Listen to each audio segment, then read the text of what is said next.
Hello everyone, welcome to my channel. कैसे हैं आप लोग? आई होप कि आप लोग अच्छे होंगे। आज के इस वीडियो में हम बात करेंगे आईसीपीआर की, that is Indian council of philosophical research. Basically ICPR की तरफ से इनवाइट किए गए हैं एप्लीकेशंस। आप में से जो भी कैंडिडेट्स चाहते हों फेलोशिप के लिए अप्लाई करना, वो कर सकते हैं। इससे पहले जैसे हमने आईसीएसएसआर के जो नोटिफिकेशन आए थे, एप्लीकेशन इन्वाइट किए गए थे, उसे देखा था। तो सिमिलरली ये होता है स्पेसिफिकली फिलोसॉफिकल रिसर्च के लिए या उसके अलाइड डिसिप्लिन्स, और किस एरियाज में होते हैं वो भी हम अभी देखेंगे, राइट। यस, अगर आपको ये वीडियो हेल्पफुल लगे तो आप चैनल को सब्सक्राइब कर लीजिएगा। आप इस वीडियो को लाइक और शेयर भी कर सकते हैं। सबसे पहले आपको इनकी वेबसाइट पे विजिट करना होगा, जो कि है icpr.in। लिंक्स आपको डिस्क्रिप्शन में मिल जाएंगी, आप चेक कर लीजिएगा, राइट। देन यहाँ पे आप जब स्क्रॉल करेंगे तो ये है नोटिस बोर्ड का सेक्शन। इसमें जो फर्स्ट नोटिस है वही है एप्लीकेशन फॉर्म से रिलेटेड। ये स्क्रॉल हो रहा है, पहले हम फर्स्ट वाली जो नोटिस है उसे देखते हैं। Yes, here you can C ICPR invites application for fellowship 2021-2022 eligible scholars for research in philosophy और it's allied disciplines for fellowship may apply। इस पर क्लिक कर लीजिएगा तो ये पॉज हो जाएगा। उसके बाद लास्ट डेट मेंशन है, लास्ट डेट इज़ 31 अगस्त 2021। यहाँ पे है गाइडलाइंस, इस पर क्लिक करके आप डाउनलोड कर सकते हैं। उसमें प्रॉपर बताया गया है कैसे अप्लाई करना है, क्या क्या गाइडलाइंस है। उसके बाद है यहाँ पे एप्लीकेशन फॉर्मेट्स और वर्ड फाइल PDF दोनों देख सकते हैं। उसके बाद यहाँ अप्लाई ऑनलाइन है, ये गूगल फॉर्म का लिंक है। तो अभी हम देखते हैं कैसे एक्चुअल में अप्लाई करना है। अभी अगर मैं आपको बहुत ही ब्रीफली बताऊँ, आपको पहले फॉर्म फिल करके उससे फॉरवर्ड करवाना है, या बेसिकली आपको इंस्टीट्यूशन के हेड या जिनसे भी अभी इसमें लिखा हुआ है उनसे आपको इसे फॉरवर्ड करवाना है, साइन करवानी है। उसके बाद आपको अपलोड करने हैं document. What I think is कि पहले आपको येस एप्लीकेशन फॉर्मेट जो दिए हैं उसमें ये सारी प्रोसेस कंप्लीट करने होंगे, देन आप गूगल फॉर्म पे बाकी डॉक्यूमेंट्स अपलोड करेंगे, ठीक है। बट एक बार प्लीज़ इस गूगल फॉर्म को ओपन करके देख लीजिएगा एंड एप्लीकेशन फॉर्मेट भी आप देख लीजिएगा।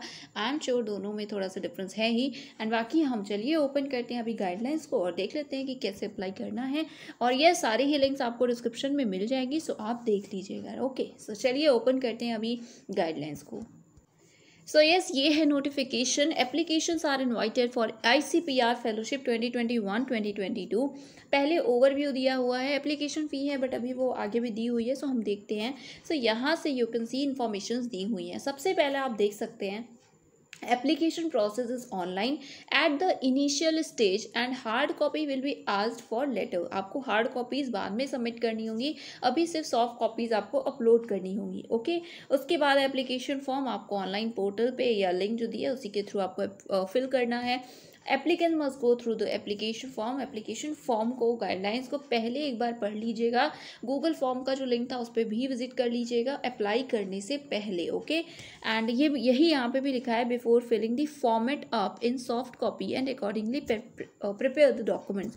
पहले सारे डॉक्यूमेंट्स प्रिपेयर कर लीजिएगा, उसके बाद फॉर्म की जो लिंक दी हुई है उसके थ्रू फिल कीजिएगा, ओके। टर्म्स एंड कंडीशन जो पहले होती थी वही है और रिवाइज होंगी तो आपको पता चल जाएगा। एप्लीकेशन फ़ी 500 रुपीज़ है जनरल और अदर्स के लिए। SC ST के लिए है 200 रुपीज़। ये आपको ऑनलाइन ही पे करना होगा इंटरनेट बैंकिंग के through, okay.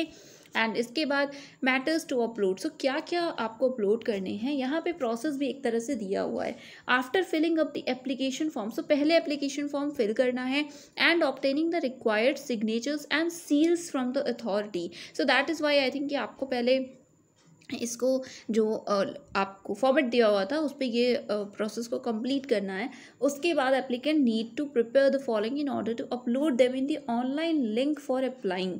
Hard copies will be kept by the applicant for future use. Hard copies अपने पास रखिएगा एंड बाकी आपको अपलोड करना है। क्या क्या, देखिए ए पॉइंट है, make a single PDF file by scanning of one this filled in application two is payment receipt. देखिए पहले आपको एप्लीकेशन फिल जो आप करेंगे और जो यहाँ पे लिखा था ना सील होनी चाहिए, अथॉरिटीज़ की साइन होनी चाहिए, उसको स्कैन करेंगे आप। साथ में पेमेंट जो करेंगे 500 या 200 रुपीज़ का, उसकी आपको रिसीप्ट रखनी है, ओके। दोनों को एक साथ आपको सिंगल PDF में मर्ज करना है, ओके, एंड देन इसे अपलोड करना है। नेक्स्ट है make a single PDF file of scanned copy of abstract synopsis of the proposal of research, right. आपका जो एब्स्ट्रैक्ट है वो और साथ में जो प्रॉपर सिनॉप्सिस है, ओके, वो दोनों ही आपके डॉक्यूमेंट्स होंगे, आपको सिंगल पीडीएफ बनाना होगा। एब्स्ट्रैक्ट क्या होगा? सो आपका जो अप्रूव्ड रिसर्च प्रपोजल है उसका एब्स्ट्रैक्ट होगा, अराउंड 500 वर्ड्स में आपको बताना है। And detailed research proposal 5000 word से ज़्यादा का नहीं होना चाहिए, दैट इज सिनॉप्सिस, राइट। तो इसकी एक अलग पीडीएफ बनेगी। सो 2 पीडीएफ हो गई। सी में you can C make a single PDF file by scanning of, सारे डॉक्यूमेंट्स अपलोड करने हैं स्कैन करके एक सिंगल पीडीएफ में। सो इसमें सारे एजुकेशनल सर्टिफिकेट्स होंगे, कैटेगरी है सो उसके सर्टिफिकेट होंगे। Then 5th you can see most importantly PhD registration certificate. So JRF के लिए अगर आप अप्लाई कर रहे हैं, दैट इज फेलोशिप के लिए, सो पीएचडी रजिस्ट्रेशन का सर्टिफिकेट भी आपको इसमें स्कैन करना है, और ये सबसे ज़्यादा इंपॉर्टेंट है। उसके बाद अंडरटेकिंग, दैट आपको और कोई फेलोशिप नहीं मिल रही है, और बाकी सारी चीज़ें यहाँ पे आप पढ़ सकते हैं एक बार। उसके बाद यहाँ 7 पॉइंट है, ब्रीफ एकेडमिक सीवी होगी आपकी, और ये पोस्ट डॉक्टरल और सीनियर फेलोशिप के लिए। सो एक्चुअली यहाँ पे अलग अलग कैटेगरीज हैं, जेआरएफ है, एसआरएफ है, पोस्ट डॉक्टरल के लिए फेलोशिप्स है। सो देखते हैं, एंड बाकी कोई भी एनएसओज हैं, कोई भी डॉक्यूमेंट्स हैं, वो सब ये एक अलग पीडीएफ में होगा, ओके। देन डी है make a single PDF file of scanned copy of passport size photograph. So passport size photograph होगा, उसकी स्कैंड कॉपी का अलग पीडीएफ होगा। 5th पीडीएफ होगा सिग्नेचर का, ओके। सो 5 पीडीएफ आपने देखा लिखा हुआ है यहाँ पे। ऑनलाइन सबमिशन के लिए documents in the categories of as 1 A B C as above may be kept in single PDF file। सो आप क्या कर सकते हैं, जो ABC में डॉक्यूमेंट्स लिखे हुए हैं, ठीक है। सो यहाँ पे वही लिखा है कि आप इसे एक सिंगल PDF फाइल में भी मर्ज कर सकते हैं, और जो डॉक्यूमेंट्स D और E कैटेगरी में हैं उन्हें प्रिपेयर करके आपको सेपरेटली रखना है, ओके। उसके बाद इन सभी को आपको अपलोड कर देना है। डिफरेंट स्पेसेस होंगे, सारे स्कैंड कॉपीज़ जो जितने भी लोएस्ट पॉसिबल आपके साइज़ हो उसमें रखिएगा, आप रीसाइज कर लीजिएगा। एंड यहाँ पे इसी तरह और भी इंफॉर्मेशन दी हुई है। अदरवाइज अगर अपलोड नहीं कर पा रहे हैं, कोई डिफिकल्टी है, only the documents item in B, D and E में भी uploaded and document specify, okay. So basically अगर अपलोड करने में इशू हो रहा है, बट देखिए अगर इशू होगा तो सब में ही होगा, नहीं होगा तो फिर किसी में नहीं होगा। बट बताया गया है कि B, D और E सिर्फ आपको ऑनलाइन ही अपलोड करने हैं, बाकी जो C कैटेगरी के डॉक्यूमेंट्स है वो आप सेंड भी कर सकते हैं स्पीड पोस्ट के द्वारा, ओके। एंड देन यस आपका डाउनलोड कर सके जो अथॉरिटीज़ हैं वो यहाँ पे लिखा हुआ है। एंड अगर नहीं हुआ ऐसा तो फिर जो ICPR है, अथॉरिटीज़ है, वो आपको बोलेंगे स्पीड पोस्ट से भेजने को, ओके। एंड अगर आप स्पीड पोस्ट से भेज रहे हैं तो प्लीज़ ये रिक्वेस्ट की गई है कि मिनिमाइज रखिएगा, okay. That is pages minimum रहें जितने, उतना बेटर है। अभी फेलोशिप स्कीम्स की बात करते हैं ICPR के। सो मेन ऑब्जेक्टिव और ये सारा ओवरव्यू दिया हुआ है, तो आप इसको देखिएगा। मेजर एरियाज ऑफ रिसर्च कौन कौन से हैं, यस इसे हम देखेंगे। सो फर्स्ट है epistemology. So basically theories of truth and knowledge से रिलेटेड हो ये आपका area. Then metaphysics and ontological issues, then normative inquiries, ethics and aesthetics. Then 4th है comparative and critical study of philosophical systems और movements. Then 5th is logic, philosophy of maths and philosophy of language, philosophy of science and tech, philosophy of religion, philosophy of education, philosophy of law. 10th है philosophy of mind and action studies. Then consciousness studies, social, political and cultural philosophy. 13th है basic values embodied in Indian culture and their relevance to national reconstruction. So I think काफ़ी candidates का इससे related topic भी होगा, वैसे तो सारी topics होंगे। देन 14th है applied ethics, so environmental ethics, medical and bio ethics, business ethics and professional ethics. And 15th is interdisciplinary study. So ये ओवरऑल एरियाज़ हैं, आप इनमें से किसी एरिया में रिसर्च कर रहे हो तो आप डेफिनेटली अप्लाई कर सकते हो, और अगर आपको फेलोशिप नहीं मिल रही हो कोई स्पेसिफिक तो देख सकते हैं आप। अब यहाँ पे है कैटेगरी, सबसे पहले JRF कैटेगरी के लिए है, अमाउंट होगा 17,600 per month full time regular PhD scholar के लिए, और कंटिजेंसी ग्रांट होगा 16,500 का, okay. And yes offered for a period of 2 years, 2 years के लिए। जनरल फेलोशिप तो ये पोस्ट डॉक के लिए है, पोस्ट डॉक रिसर्च के लिए 30,800 पर मंथ होगा, कंटिजेंसी होगी 22,000 पर एनम, 2 years के लिए है। बाकी पे प्रोटेक्शन से रिलेटेड ऊपर भी था तो ये आप देख सकते हैं। सीनियर फेलोशिप है, जो सीनियर स्कॉलर्स हैं 44,000 पर मंथ आपकी फेलोशिप होगी, एंड कंटिजेंसी भी सेम है per annum, okay. That is 44,000 per annum, 2 years के लिए ही ये सारी फेलोशिप्स हैं। देन नेशनल फेलोशिप, ये फेलोशिप एमिनेंट स्कॉलर्स के लिए है, नॉमिनेशन के बेसिस पे होगा, ये 60,500 पर मंथ है, कॉन्टीजेंसी है 66,000 पर एनम। बाकी आप देख सकते हैं यही यहाँ पे लिखा है that all the above categories of fellowship are awarded for a period of 2 years।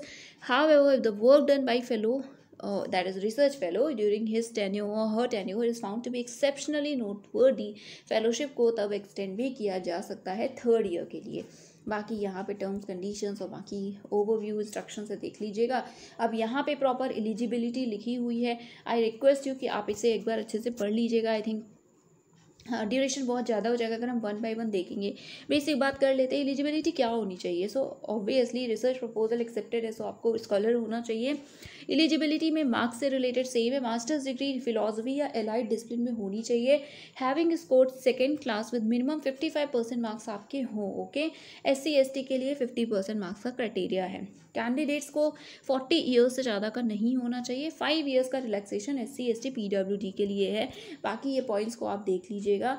उसके बाद यहाँ इसी तरह से नेक्स्ट है कि PhD रजिस्ट्रेशन कंफर्म होना चाहिए। राइट, वेट, यहाँ पे है 4th पॉइंट में। उसके बाद 5th है कि आप रजिस्टर होना चाहिए department of a public funded university. So किसी पब्लिक फंडेड यूनिवर्सिटी में आपको होना चाहिए। ओके, सो प्राइवेट इंस्टीट्यूशंस के स्कॉलर हैं आप तो यस आप अप्लाई नहीं कर सकते हैं, ऐसा मुझे लगता है। अगर मैं गलत हूँ तो मुझे कमेंट्स में बता दीजिएगा। 1.6 में यू कैन सी वो कैंडिडेट जिन्होंने पहले JRF अवेल किया है 2 ईयर्स के लिए या उससे ज़्यादा के लिए किसी भी पब्लिक एजेंसी से, चाहे वो ICSSR हो, UGC हो, एक्सेट्रा, वो एलिजिबल नहीं होंगी। ठीक है, सो आपने अगर पहले कहीं भी से भी अवेल किया है fellowship, so you want be eligible, तो अप्लाई मत कीजिएगा। बाकी आपको अप्लाई करते टाइम ये अंडरटेकिंग भी देनी है कि आपको नहीं मिला है ऐसे कोई फेलोशिप। सो इसी तरह से देखिए और सारे पॉइंट्स हैं, आप इसको देख लीजिएगा। सबमिशन कैसे एप्लीकेशन का करना है, सो आपको इन्फॉर्म तो कर ही दिया है। इसमें लिखा है कि वेबसाइट से और एम्प्लॉयमेंट न्यूज़ और न्यूज़पेपर से आपको इन्फॉर्मेशन मिलेगी। सो इन्फॉर्मेशन मिल गई है तो आप इस चैनल को सब्सक्राइब कर लीजिए। एंड बाकी जो प्रोसीजर है वो एक्चुअल में क्या है यहाँ पे लिखा हुआ है, प्लीज़ इसको देख लीजिएगा 1 बाय 1। सारी ही चीज़ें बहुत इंपॉर्टेंट हैं और सिर्फ इंपॉर्टेंट चीज़ें यहाँ पे मेंशन है। So please it's request as well कि प्लीज़ इसे देख लीजिएगा, it would be beneficial for you only. So yes, बहुत सारी इन्फॉर्मेशन यहाँ पे गिवन है। देन यहाँ जनरल फेलोशिप और जो पोस्ट डॉक फेलोशिप है उससे रिलेटेड सिमिलरली इन्फॉर्मेशन गिवन है। इसी तरह से फर्दर और सारी इन्फॉर्मेशन है। सो ये स्पेसिफिक इन्फॉर्मेशन है, इसलिए हम बहुत ज़्यादा डिटेल में इसे नहीं डिस्कस करेंगे। जो बेसिक बातें थी वो मैंने आपको बता दी हैं। सो आप में से जो भी एलिजिबल हों, जो भी इंटरेस्टेड हों और एरिया मेनली आपका है तो आप अप्लाई कर सकते हैं। सो यस, यहाँ पे एनेक्शोर भी दिया हुआ है, सो आप एनेक्शोर देख लीजिएगा, ये भी आपको अपलोड करने हैं। So that is it for today. Links description में है। Subscribe the channel and thank you so much for watching.